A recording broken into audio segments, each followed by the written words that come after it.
പുൽക്കൂട്ടിൽ പിറന്ന ഉണ്ണീശുവിനെ കാണാൻ ദൂരദേശത്തിൽ നിന്നും തിരിച്ച രാജാക്കന്മാർക്ക് വഴികാട്ടിയായി മാറിയത് നക്ഷത്രമായിരുന്നു. തിന്മയെ മറികടന്ന് നന്മ ജയിക്കുവാൻ സ്വന്തം ജീവൻ വില നൽകേണ്ടി വന്ന ക്രിസ്തുവിനെ വരവേൽക്കുവാൻ പ്രതിസന്ധികൾക്കിടയിലും സന്തോഷവും പ്രതീക്ഷയും സമന്വയിപ്പിച്ച് നാടൊരുങ്ങിക്കഴിഞ്ഞു.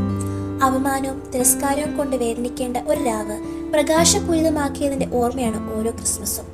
വിണ്ണിലെ വൻ നക്ഷത്രം മണ്ണിലേക്കും മനുഷ്യന്റെ ഇല്ലായ്മയിലേക്കും ഇറങ്ങി വന്ന വെളിച്ചത്തിന്റെ ഉത്സവം. ഇന്നും ഉണ്ണി പിറക്കുന്ന എത്രയോ അത്ഭുത നിമിഷങ്ങൾ.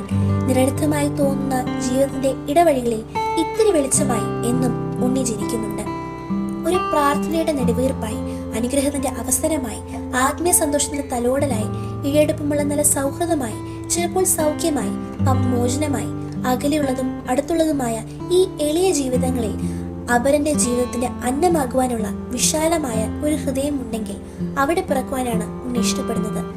1000 പുൽക്കൂട്ടിൽ ഉണ്ണി പിറന്നാലും എന്റെ ഹൃദയത്തിൽ ഉണ്ണി പിറക്കുന്നില്ലെങ്കിൽ എന്ത് പ്രയോജനമാണുള്ളത് എന്ന് ധ്യാനിക്കുമ്പോൾ ദൈവം ജനിക്കുന്ന അവസരങ്ങൾ തിരിച്ചറിയുവാൻ കഴിയും.